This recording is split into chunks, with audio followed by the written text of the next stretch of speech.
जया एकादशी व्रत कथा।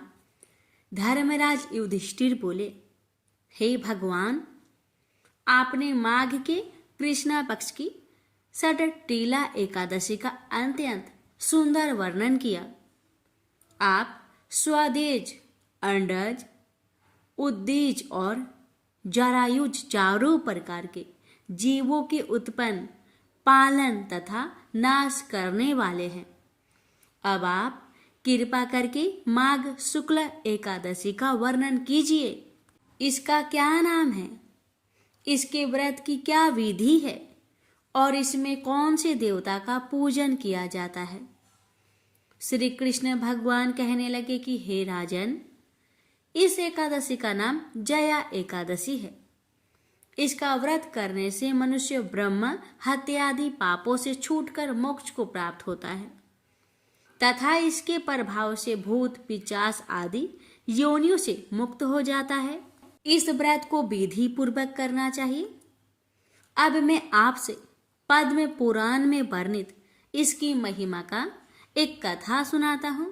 भगवान कहने लगे कि एक समय देवराज इंद्र स्वर्ग में राज करते थे और अन्य सब देवगण सुखपूर्वक स्वर्ग में रहते थे। एक समय इंद्र अपनी इच्छा अनुसार नंदन वन में अप्सराओं के साथ विहार कर रहे थे और गंधर्व गान कर रहे थे। उन गंधर्वों में प्रसिद्ध पुष्पदंत तथा उसकी कन्या पुष्पवती और चित्रसेन तथा उसकी स्त्री मालिनी भी उपस्थित थी। साथ ही मालिनी का पुत्र पुष्पवान और उसका पुत्र मल्यवान भी उपस्थित थे। पुष्पवती गंधर्व कन्या मल्यवान को देखकर उस पर मोहित हो गई और मल्यवान पर काम बाण चलाने लगी। उसने अपने रूप, लावण्य और हाव भाव से मल्यवान को बस में कर लिया। हे राजन, वह पुष्पवती अत्यंत सुंदर थी। अब वे इंद्र को प्रसन्न करने के लिए गान करने लगी, परंतु परस्पर मोहित हो जाने के कारण उनका चित्त भ्रमित हो गया था। इनके ठीक प्रकार न गाने तथा स्वर ताल ठीक नहीं होने से इंद्र इनके प्रेम को समझ गया और उन्होंने इसमें अपना अपमान समझकर उनको श्राप दे दिया। इंद्र ने कहा, हे मूर्खो, तुमने मेरी आज्ञा का उल्लंघन किया है, इसलिए तुम्हें धिक्कार है। अब तुम दोनों स्त्री पुरुष के रूप में मृत्यु लोक में जाकर पिशाच रूप धारण करो और अपने कर्म का फल भोगो। इंद्र का ऐसा श्राप सुनकर वे अत्यंत दुखी हुए और हिमालय पर्वत पर दुख पूर्वक अपना जीवन व्यतीत करने लगे। उन्हें गंध, रस तथा स्पर्श आदि का कुछ भी ज्ञान नहीं था। वहां उनको महान दुख मिल रहे थे। उन्हें एक क्षण के लिए भी निद्रा नहीं आती थी। उस जगह अत्यंत शीत था, इससे उनके रोंगटे खड़े रहते और मारे शीत के दांत बजते रहते। एक दिन पिशाच ने अपनी स्त्री से कहा कि पिछले जन्म में हमने ऐसे कौन सा पाप किए थे जिससे हमको यह दुखदायी पिशाच योनि प्राप्त हुई। इस पिशाच योनि से तो नरक के दुख सहना ही उत्तम है, अतः हमें अब किसी प्रकार का पाप नहीं करना चाहिए। इस प्रकार विचार करते हुए वे अपने दिन व्यतीत कर रहे थे। देव योग से तभी माघ मास में शुक्ला पक्ष की जया नामक एकादशी आई।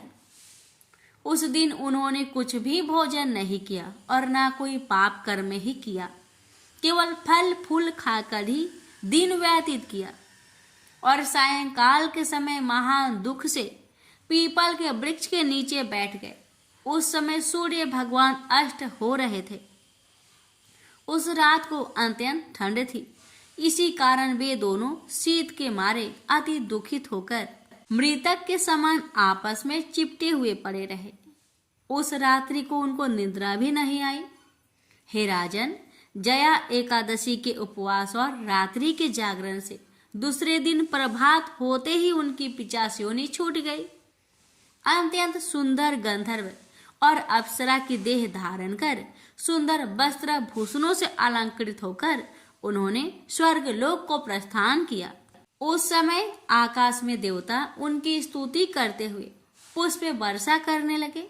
स्वर्ग लोक में जाकर इन दोनों ने देवराज इंद्र को प्रणाम किया। इंद्र इनको पहले रूप में देखकर अत्यंत आश्चर्यचकित हुआ और पूछने लगा कि तुमने अपनी 50 योनि से किस तरह छुटकारा पाया, सो सब बतलाओ।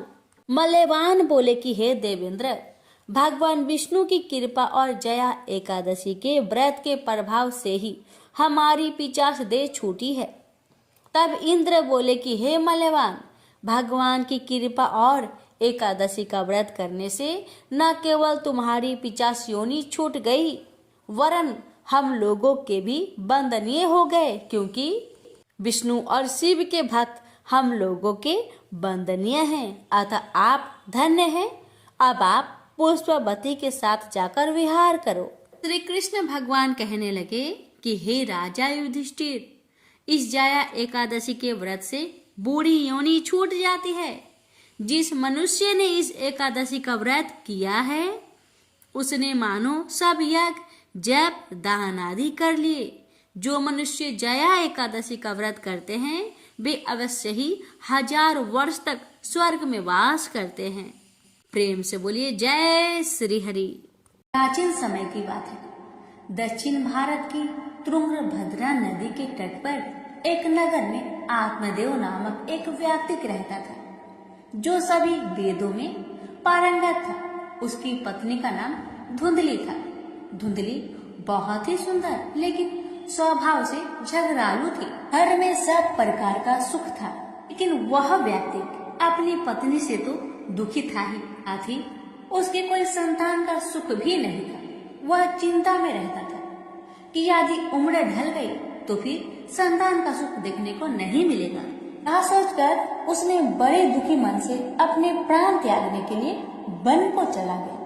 वन में एक तालाब में वह कूदने ही वाला था कि तभी एक सन्यासी ने उसे देखकर उससे पूछा, कहो वृपवन, तुम्हें ऐसी कौन सी भारी चिंता है जिसके कारण तुम प्राण त्याग रहे हो? आत्मदेव ने कहा, ऋषिवर, मैं संतान के लिए इतना दुखी हो गया हूँ कि मुझे अब अपना जीवन निष्फल लगता है। संतानहीन जीवन को धिक्कार है और मैंने जिस गाय को पाल रखा है वो भी बाज है।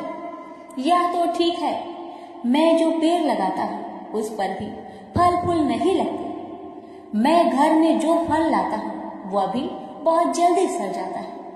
इन सब बातों से मैं बहुत दुखी हो चुका हूँ। ऐसा कहकर वह व्यक्ति जोर जोर से रोने लगा। वह संत उसकी बात सुनकर उसके ललाट की रेखाएं को देखता है। रेखाओं को देखकर वह कहता है, वृपवन, कर्म की गति बड़ी प्रबल है, वासना को छोड़ दो। सुनो, मैंने तुम्हारे भाग्य देख लिया है। इस जन्म में तो क्या अगले 7 जन्मों तक तुम्हारे कोई संतान भी किसी प्रकार से नहीं हो सकता। तब ब्राह्मण कहता है, फिर मुझे प्राण त्यागने दीजिए या आप किसी भी यत्न से मुझे पुत्र प्राप्त का मार्ग बताएं। जब वह संत देखता है कि यह व्यक्ति किसी भी प्रकार से समझाने पर भी प्राण त्यागने को आमदा है, तो वह अपनी झोली में से एक फल निकालकर कहता है कि अच्छा ठीक है, तुम यह फल लो और इसे अपनी पत्नी को खिला देना, उससे उसके एक पुत्र होगा। आत्मदेव वह फल लाकर अपनी पत्नी को दे देता है, लेकिन उसकी पत्नी वह मन ही मन में सोचती है कि यदि मैंने ये फल खा लिया और मेरा गर्भ रह गया तो मुझसे खाया नहीं जाएगा और मैं मर भी सकती हूँ। यह सोचकर वह तय करती है कि मैं ये फल नहीं खाऊंगी। इसलिए वह आत्मदेव से कई तरह के तर्क और कुतर्क करती है।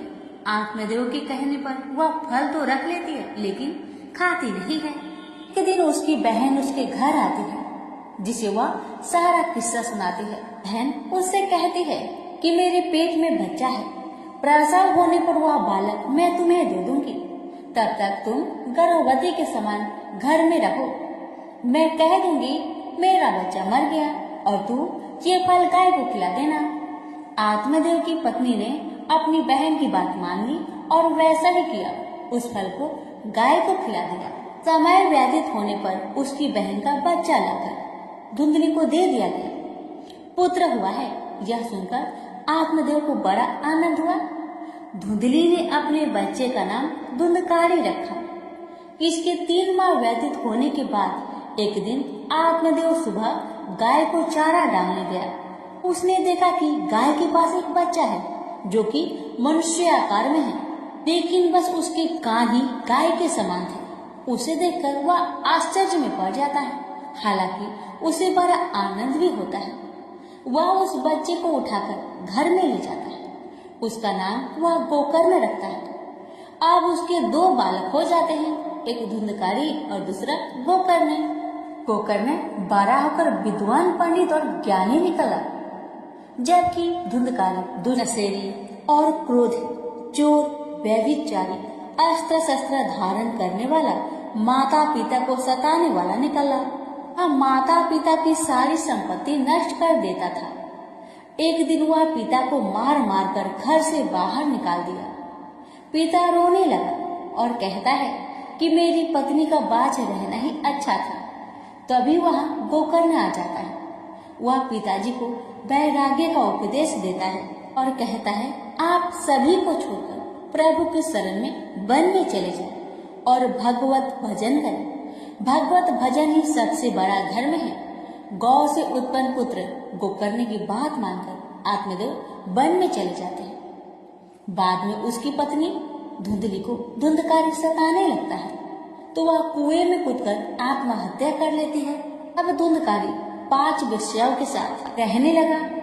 वेश्याएं उसे अपने तरीके से संचालित करती थी। धुंधकारी उन वेश्याओं के लिए ही धन जुटाने में लगता है।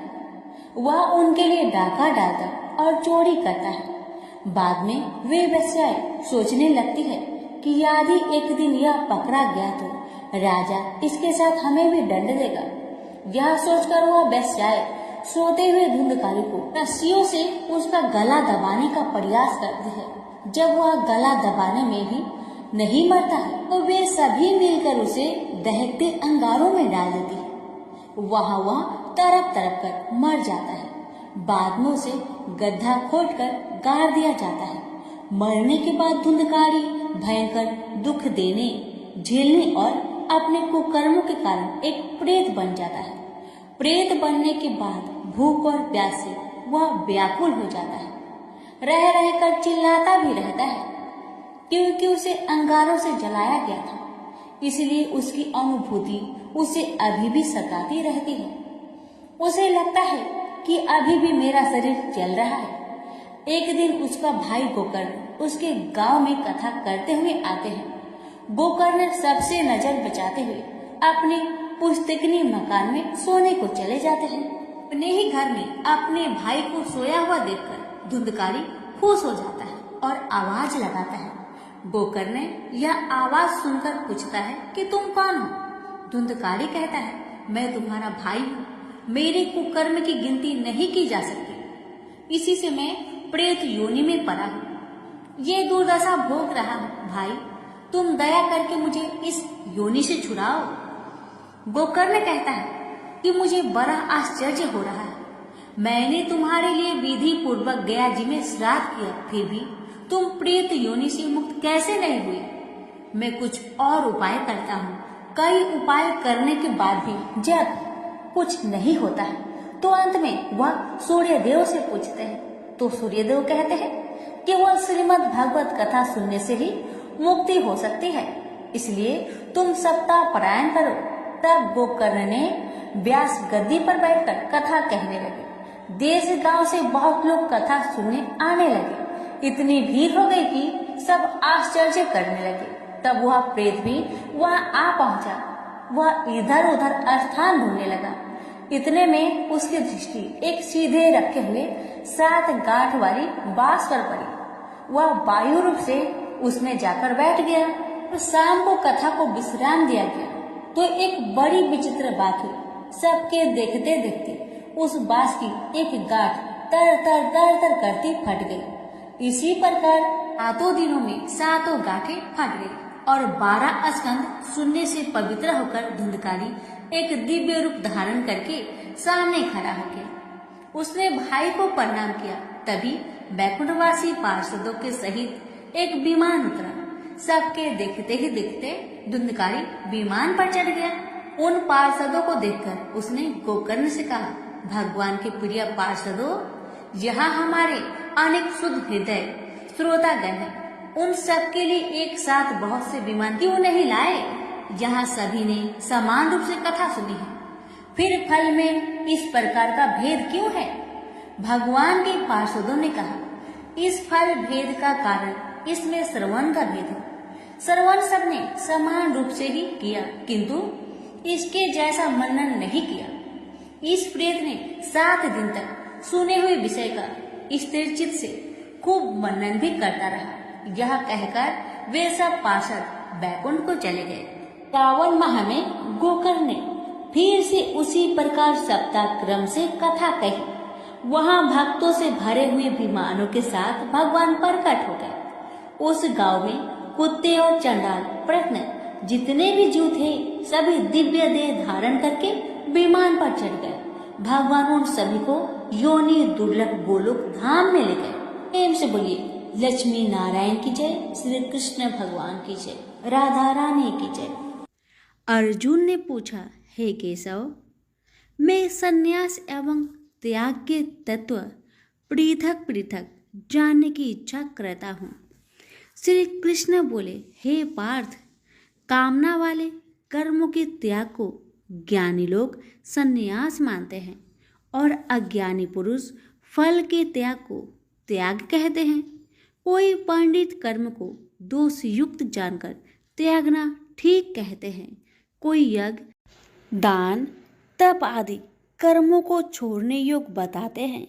हे भारत, त्याग के विषय में मेरा ऐसा मत है कि त्याग 3 प्रकार के हैं। यज्ञ, दान, तप आदि कर्मों को नहीं त्यागना चाहिए। ये सब कर्म आसक्त और फल को त्याग कर करने चाहिए। मेरे निश्चय मत यही है जो सर्वोत्तम है। अपने नियमित कर्मों का त्यागना उचित नहीं है। यह मोह बस ऐसा किया जाए तो वह तामस त्याग है, कर्म दुखप्रद है। यह विचार कर एवं शरीर के कलेश के भय से जो त्याग करता है उसे त्याग का फल नहीं मिलता। यह राजस त्याग कहलाता है। हे अर्जुन, अपना नियमित कर्म अवश्य करने योग्य है।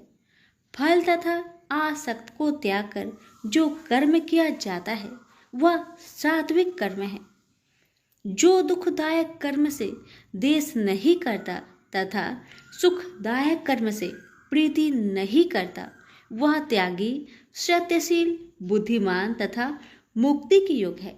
देहधारी संपूर्ण कर्मों का त्याग नहीं कर सकता। कर्म का फल त्याग कर कर्म करने वाला त्यागी है। कर्मफल 3 प्रकार के हैं, अनिष्ट, इष्ट एवं मित्र। जो त्याग नहीं करते उनको ये मरने के बाद मिलते हैं और त्यागियों को नहीं मिलते। हे महाबाहो, संपूर्ण कर्मों की सिद्धि के लिए 5 प्रकार सांख्य शास्त्र में कहे हैं, उनको सुनो। शरीर कर्ता, साधन, पृथक पृथक चेष्टाएं और देव शरीर, वाणी एवं मन से जो भला बुरा कार्य किया जाता है उसके ये 5 कारण हैं। वह दुर्मति कुछ नहीं जानता जिसको यह अहंकार नहीं है कि मैं करता हूँ, और जिसकी बुद्धि कर्मों में लिप्त नहीं है, वह मनुष्य प्राणियों को मारकर भी उनको नहीं मारता और उनमें नहीं बंधता। ज्ञान, गृह और ज्ञाता ये 3 ही कर्मों के प्रेरक है। कारण, कर्म और कर्ता ये 3 कर्म के साधन हैं। सांख्य शास्त्र में ज्ञान, कर्म और कर्ता ये सत्वाधिक गुण के भेद 3 प्रकार के हैं। इनको भी सुनो। जब भिन्न भिन्न प्राणियों में एक अविनाशी अविभक्त सत्ता जो दिखता है वह ज्ञान सात्विक कहलाता है। जिस ज्ञान से प्राणियों में नाना प्रकार की सत्ता दिखाई देती है, उसको राजस ज्ञान जानो। ऐसा ज्ञान जिसके बिना कारण और सर्वार्थ के जाने एक ही कार्य में लगा रहे, वह अल्प और तामस है। फल की इच्छा ना करके जो नित्य कर्म संग देश को त्याग कर किया जाता है, जो फल की इच्छा एवं अहंकार से बड़े यत्न से किया जाता है, वह राजस कर्म है। जो कर्म परिमाण धन का खर्च दूसरे की पीड़ा और अपना पुरुषार्थ न जानकर मोहबस किया जाता है, वह तामस कर्म कहलाता है। संग से रहित अहंकार, धैर्य और उत्साह युक्त सिद्ध व असिद्धि में समान रहता है, वह सात्विक कर्म कहलाता है। गुण की तरह बुद्धि और धर्म के इनके भी 3 भेद है, सुनो। जो बुद्धि प्रवृत्ति, निवृत्ति, कर्तव्य, अकर्तव्य, भय, अभय और बंधन मोक्ष को जानता है, वह सात्विकी है। हे पार्थ, जिससे धर्म अधर्म और कर्तव्य अकर्तव्य का ठीक निश्चय नहीं होता, वह राजसी है। जिस अज्ञान से ढकी बुद्धि करके मनुष्य अधर्म को धर्म मानता है, वह तामसी है। जो कथा प्रसंग से फल की इच्छा करता है, जो धर्म अर्थ काम को धारण करता है, वह राजसी वृत्ति है। जो मूर्ख निंद्रा भय, शोक विषाद एवं मद को नहीं त्यागता, वह तामसी वृत्ति है। अब तीनों प्रकार के सुखों को सुनो। जिसका योगाभ्यास में चित रहता है, उसके दुख का अंत हो जाता है। सुख सात्विक है, आरंभ में विष के समान और अंत में अमृत के तुल्य होता है। सुख आरंभ में अमृत तुल्य, अंत में विष के तुल्य विषयों और इंद्रियों के संयोग से होता है, उसे राजसी सुख कहते हैं। जो सुख आदि और अंत दोनों में मनुष्य को मोह में फंसाता है और जो आलस्य तथा प्रमोद से उत्पन्न होता है, वह तामस सुख है। सम, दम, तप, पवित्रता, क्षमा, नम्रता, ज्ञान, अनुभव और परलोक में श्रद्धा, ये ब्राह्मणों के स्वाभाविक सिद्ध कर्म है। बहादुरी, तेजस्विता, धैर्य, चतुराई, युद्ध, स्थिरता, उदारता और प्रभुता, ये क्षत्रिय के स्वाभाविक कर्म हैं। खेती, गोरक्षा स्वाभाविक कर्म है। जो लोग अपने अपने गुणों और प्रवृत्तियों के अनुसार कर्म करते हैं, उनको सिद्धि प्राप्त होती है। और जिसने सब जगत का विस्तार किया है, उस ईश्वर को अपने कार्य के द्वारा आराधना करके मनुष्य सिद्धि को पाता है। दूसरे उत्तम कर्म से अपना नीच कर्म ही श्रेष्ठ है। सर्वत्र आसक्त को छोड़ने वाला आत्मा, जीतने वाला इच्छा रहित मनुष्य संन्यास के द्वारा सर्व कर्म निवृत्ति रूप परम सिद्धि को पाता है। वह फिर कैसे ब्रह्म को प्राप्त होता है?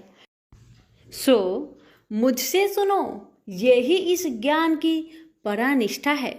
शुद्ध बुद्धि से युक्त होकर धृति द्वारा इस मन को बस में लगाकर शब्द आदि विषयों को छोड़कर राग देश से रहित होकर एकांत में रहने वाला, मीताहारी, वाणी और मन को जीतने वाला, नित्य ध्यान युक्त और वैराग्य, अहंकार, बल, घमंड, काम, क्रोध तथा परिग्रह छोड़कर ममताहीन और शांत मनुष्य ब्रह्म भाव के योग होता है। ब्रह्म को प्राप्त हुआ पुरुष दत्तचित होकर सुख व अभिलाषा को नहीं करता है। जीवन मात्र में समदर्शी होकर मुझ में परम भक्ति पाता है। इस प्रकार ज्ञानी सदैव मुझ में निवास करने वाले सब कर्मों को भोग करता हुआ मेरे अनुग्रह से अविनाशी सनातन मोक्षप्रद को प्राप्त होता है। तत्पश्चात तत्व से मुझे जानकर फिर मन मुझ में ही प्रवेश करता है। सावधानी से अपना मन मुझ में स्थिर कर और सब कर्मों को मुझ में अर्पण कर बुद्धि योग के आश्रय से निरंतर अपने चित्त को मुझ में लगाओ। मेरे में चित्त लगाकर मेरी कृपा से दुर्गम कष्टों से तर जाओगे। यदि अहंकार से मेरी बात सुनोगे तो नष्ट हो जाओगे। यदि अहंकार का आश्रय लेकर युद्ध नहीं करूंगा ऐसा मानते हो तो यह तुम्हारा निश्चय झूठा है, क्योंकि स्वभाव तुम्हें युद्ध करवाएगा। हे कौतन्य, जिस कर्म को तू अब मोह से करना चाहता है उसे अपने स्वाभाविक कर्म से बंधा हुआ बेबस होकर करेगा। हे अर्जुन, जीवों के हृदय में स्थिर ईश्वर उनको माया से भ्रमा रहा है, मानो सब यंत्र पर चढ़े हैं। हे भारत, सब भावों में उसी की कृपा से परम शांति एवं मुक्ति को पाओगे। यह गूढ़ ज्ञान मैंने तुमसे कहा है, इसे भली भांति विचार कर जैसा चाहते हो वैसा ही करो। अब तू सबसे गूढ़ वचन भी सुन, क्योंकि तू मेरा परम मित्र है, इसलिए मैं तेरे हित ही कहूँगा। मेरे में मन लगाओ, मेरे ही भक्त हो, मेरे ही यज्ञ करो और मेरा ही नाम जपो। सब धर्मों को छोड़कर मेरी शरण में आओ, मैं तुम्हें सब पापों से छुड़ा दूंगा। यह मेरा रहस्य ऐसे पुरुष जो तप ना करता हो, मेरा भक्त ना हो, कभी भी नहीं कहना चाहिए। जो इस परम गुप्त ज्ञान को मेरे भक्तों में प्रकट करेगा वही मेरी परम भक्ति को पाकर अंत में निश्चय ही मुझ में लीन हो जाएगा। इस धर्म संवाद को जो कोई पढ़ेगा उसे मैं समझूंगा कि उसने ज्ञान यज्ञ से मेरी पूजा की है। जो श्रद्धावान पुरुष दोष ढूंढे बिना इसको सुनेगा वह भी मुक्त होकर पुण्य आत्माओं को मिलने वाले शुभ लोक को प्राप्त होगा। हे पार्थ, तुमने एकाग्रचित्त से मेरे कहे हुए उपदेश को सुना या नहीं? हे धनंजय, तुम्हारा अज्ञान से उत्पन्न हुआ मोह नष्ट हुआ या नहीं? अर्जुन ने कहा, हे भगवान, आपकी कृपा से मेरा मोह नष्ट हो गया और स्मृति जागृत हुई है। अब मैं निसंदेह आपकी आज्ञा पर स्थिर हूँ और जैसा आपने कहा है मैं वैसा ही करूँगा। संजय बोले, हे धृतराष्ट्र, मैंने महात्मा वासुदेव और अर्जुन का यह प्रेरणा देने वाला अद्भुत संवाद सुनाया व्यास जी की कृपा से। साक्षात ये स्वर श्री कृष्ण जी के मुख से इस परम गुहा संवाद को मैंने सुना। हे राजन, श्री कृष्ण और अर्जुन के इस अद्भुत पुण्य कारक संवाद को स्मरण करके मन बार बार प्रसन्न होता है। श्री कृष्ण भगवान के उस अद्भुत रूप को स्मरण करके मुझे बड़ा ही विस्मय होता है। हे राजन, मैं बारंबार प्रसन्न होता हूँ। मेरी ऐसा धारणा है कि जहाँ योगेश्वर भगवान श्री कृष्ण हैं और जहाँ पार्थ जैसा धनुर्धर है वही राजलक्ष्मी, विजय, ऐश्वर्य और अटल नीति है। सभी प्रेम से बोलिए श्री कृष्ण भगवान की जय हो। प्राचीन समय की बात है। सतयुग में मुर नामक दानव रहता था। वह बड़ा ही अद्भुत, अत्यंत रौद्र तथा संपूर्ण देवताओं के लिए भयंकर था। उस काल रूपधारी दुरात्मा महासुर ने इंद्र को भी जीत लिया था। संपूर्ण देवता उससे परास्त होकर स्वर्ग से निकाले जा चुके थे और शंकित तथा भयभीत होकर पृथ्वी पर विचरा करते थे। एक दिन सब देवता महादेव जी के पास गए। वहां इंद्र ने भगवान शिव के आगे सारा हाल कह सुनाया। इंद्र बोले, महेश्वर, ये देवता स्वर्ग लोक से निकाले जाने के बाद पृथ्वी पर विचर रहे हैं। मनुष्यों के बीच रहना इन्हें शोभा नहीं देता। देव, कोई उपाय बतलाइए। देवता किसका सहारा ले?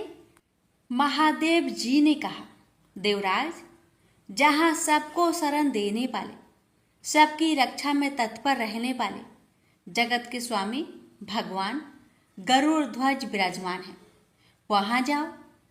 वे तुम लोगों की रक्षा करेंगे। महादेव जी की यह बात सुनकर परम बुद्धिमान देवराज इंद्र संपूर्ण देवताओं के साथ क्षीर सागर में गए, जहाँ भगवान गदाधर सो रहे थे। इंद्र ने हाथ जोड़कर उनकी स्तुति की। इंद्र बोले, देवेश्वर, आपको नमस्कार है। आप ही पति, आप ही मति, आप ही कर्ता और आप ही कारण हैं। आप ही सब लोगों के माता और आप ही इस जगत के पिता हैं। देवता और दानव दोनों ही आपकी वंदना करते हैं। पुंडरीकाक्ष, आप दैत्यों के शत्रु हैं। मधुसूदन, हम लोगों की रक्षा कीजिए। प्रभो जगन्नाथ, अत्यंत उग्र स्वभाव वाले महाबली मूर नामक दैत्य ने इन संपूर्ण देवताओं को जीतकर स्वर्ग से बाहर निकाल दिया है। भगवान देवेश्वर, शरणागत वत्सल देवता भयभीत होकर आपकी शरण में आए हैं। दानवों का विनाश करने वाले कमल नयन भक्त वत्सल देवेश्वर जनार्दन, हमारी रक्षा कीजिए, रक्षा कीजिए। भगवान शरण में आए हुए देवताओं की सहायता कीजिए। इंद्र की बात सुनकर भगवान विष्णु बोले, देवराज, यह दानव कैसा है, उसका रूप और बल कैसा है, तथा उस दुष्ट के रहने का स्थान कहाँ है? इंद्र बोले, देवेश्वर, पूर्व काल में ब्रह्मा जी के वंश में तालजंग नामक एक महान असुर उत्पन्न हुआ था, जो अत्यंत भयंकर था। उसका पुत्र मूर दानव के नाम से विख्यात है। वह भी अत्यंत उत्कट, महापराक्रमी और देवताओं के लिए भयंकर है। चंद्रावती नाम से प्रसिद्ध एक नगरी है, उसी में स्थान बनाकर वह निवास करता है। उस दैत्य ने समस्त देवताओं को परास्त करके उन्हें स्वर्गलोक से बाहर कर दिया है। उसने एक दूसरे ही इंद्र को स्वर्ग के सिंहासन पर बैठाया है। अग्नि, चंद्रमा, सूर्य, वायु तथा वरुण भी उसने दूसरे ही बनाए हैं। जनार्दन, मैं सच्ची बात बता रहा हूँ, उसने सब कोई दूसरे ही कर लिए हैं। देवताओं को तो उसने उनके प्रत्येक स्थान से वंचित कर दिया है। इंद्र की यह बात सुनकर भगवान जनार्दन को बड़ा क्रोध आया। उन्होंने देवताओं को साथ लेकर चंद्रावती नगर में प्रवेश किया। भगवान गदाधर ने देखा कि दैत्यराज बारंबार गर्जना कर रहा है और उससे परास्त होकर संपूर्ण देवता दसों दिशाओं में भाग रहे हैं। अब वह दानव भगवान विष्णु को देखकर बोला, खड़ा रह, खड़ा रहा। उसकी यह ललकार सुनकर भगवान के नेत्र क्रोध से लाल हो गए। वे बोले, अरे दुराचारी दानव, मेरी इन भुजाओं को देख। यह कहकर श्री विष्णु ने अपने दिव्य बाणों से सामने आए हुए दुष्ट दानव को मारना आरंभ किया। दानव भय से विहल हो उठे। पांडुनंदन, तत्पश्चात श्री विष्णु ने दैत्य सेना पर चक्र का प्रहार किया। उससे छिन्न भिन्न होकर सैकड़ों योद्धा मौत के मुख में चले गए। इसके बाद भगवान मधुसूदन बद्रिका आश्रम को चले गए। वहां सिंहावती नाम की गुफा थी, जो 12 योजन लंबी थी। उस गुफा में एक ही दरवाजा था। भगवान विष्णु उसी में सो गए। वह दानव मूर भगवान को मार डालने के उद्योग में उनके पीछे पीछे तो लगा ही था। अतः उसने भी उसी गुफा में प्रवेश किया। वहां भगवान को सोते देख उसे बड़ा हर्ष हुआ। उसने सोचा, यह दानों को भय देने वाला देवता है, अतः निसंदेह इसे मार डालूंगा। दानव के इस प्रकार विचार करते ही भगवान विष्णु के शरीर से एक कन्या प्रकट हुई, जो बड़ी ही रूपवती, सौभाग्यशालिनी तथा दिव्य अस्त्र शस्त्रों से सुसज्जित थी। वह भगवान की तेज के अंश से उत्पन्न हुई थी। उसका बल और पराक्रम महान था। दानवराज मूर ने उस कन्या को देखा। कन्या ने युद्ध का विचार करके दानव के साथ युद्ध के लिए याचना की। युद्ध छिड़ गया। कन्या सब प्रकार की युद्ध कला में निपुण थी। वह मूर नामक महान असुर उसके हुक्कार मात्रा से राख का ढेर हो गया। दानव के मारे जाने पर भगवान जाग उठे। उन्होंने दानव को धरती पर इस प्रकार निष्प्राण पड़ा देखकर कन्या से पूछा, मेरा यह शत्रु अत्यंत उग्र और भयंकर था, किसने इसका वध किया है? कन्या बोली, स्वामिन, आपके ही प्रसाद से मैंने इस महादैत्य का वध किया है।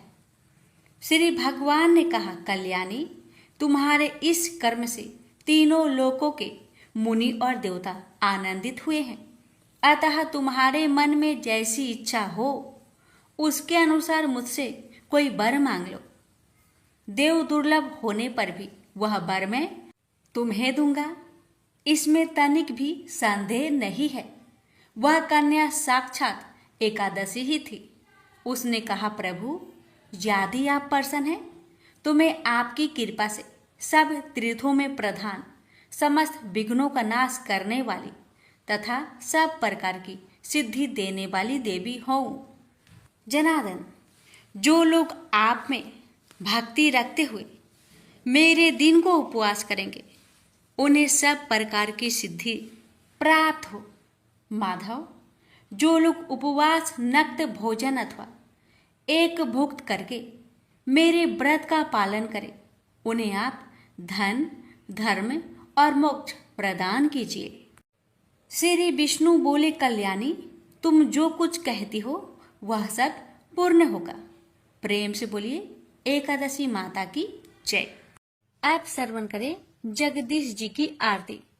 ओम जय जगदीश हरे, स्वामी जय जगदीश हरे।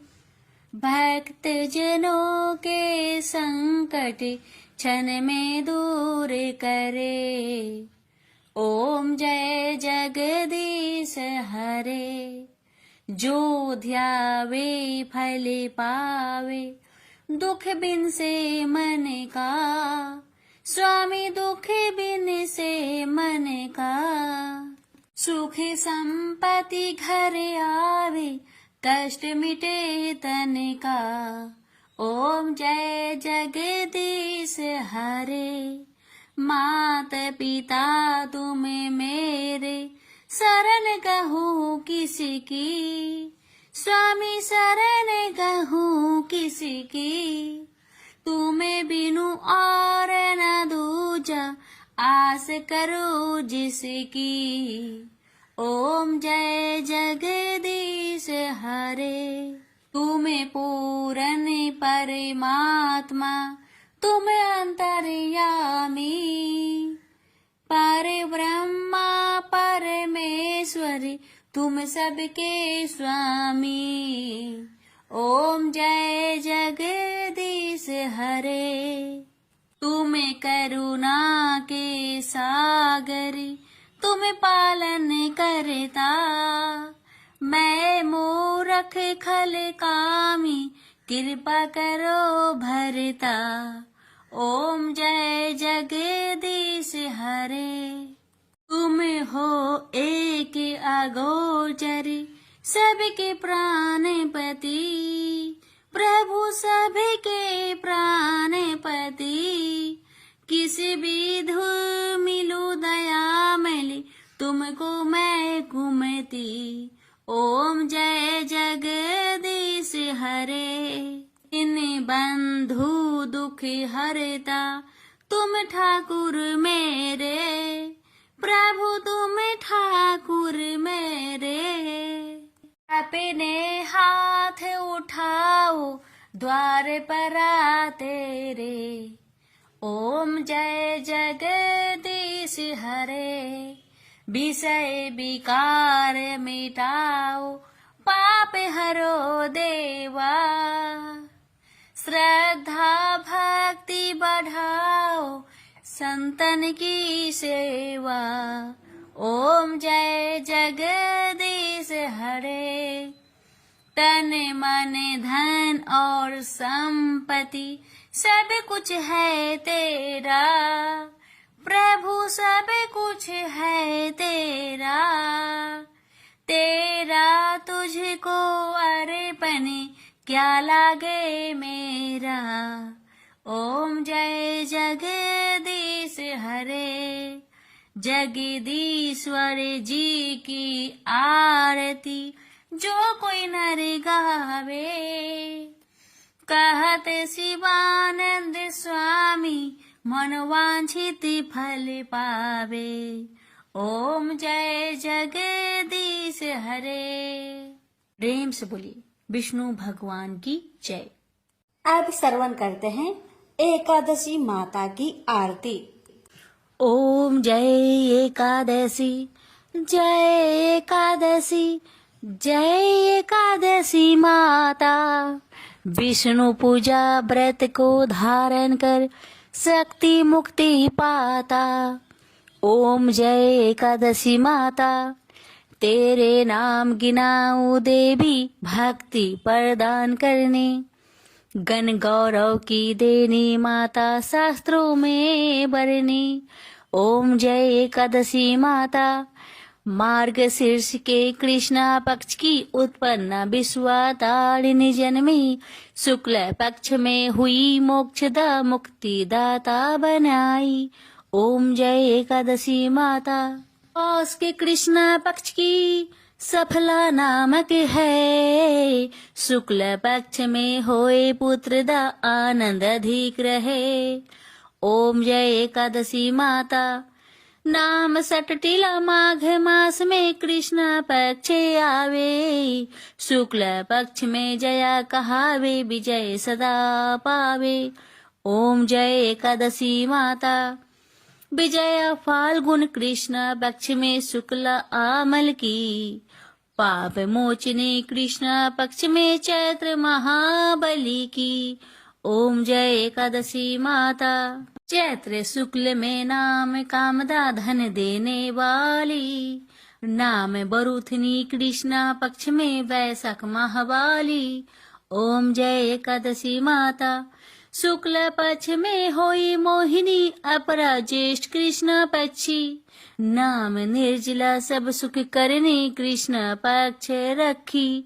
ओम जय एकादशी माता, योगिनी नाम आषाढ़ में जानो कृष्ण पक्ष करनी। देव सैनी नाम कहायो शुक्ल पक्ष धरनी। ओम जय एकादशी माता, कामिक श्रावण मास में आवे कृष्ण पक्ष कहिए। श्रावण शुक्ल होए पवित्र आनंद से रहिए। श्रावण शुक्ल होए पवित्र आनंद से रहिए। ओम जय एकादशी माता, जा भाद्रपदे कृष्ण पक्ष की परिवर्तनी शुक्ला। इंद्र आश्विन कृष्ण पक्ष में व्रत से भाव सागर निकला। ओम जय एकादशी माता, पापंकुशा है शुक्ला पक्ष में आप हरण हारी। रमा मास कार्तिक में आवे सुखदायक भारी। ओम जय एकादशी माता, देवोत्थानी शुक्ला पक्ष की दुख ना सके मैया। देवोत्थानी शुक्ला पक्ष की दुख ना सके मैया। पावन मास में करूं विनती पार करो नैया। पावन मास में करूं विनती पार करो नैया। ओम जय एकादशी माता, परमा कृष्ण पक्ष में होती जन मंगल करनी। परमा कृष्ण पक्ष में होती जन मंगल करनी। शुक्ल मास में होए पद्मिनी दुख दरिद्र हरनी। शुक्ल मास में होए पद्मिनी दुख दरिद्र हरनी। ओम जय एकादशी माता, जो कोई आरती एकादशी की भक्ति सहित गावे। जो कोई आरती एकादशी की भक्ति सहित गावे। जन गुरु दिता स्वर्ग कबासा निश्चय वह पावे। जन गुरु दिता स्वर्ग कबासा निश्चय वह पावे। ओम जय एकादशी माता, जय एकादशी माता। प्रेम से बोलिए एकादशी माता की जय।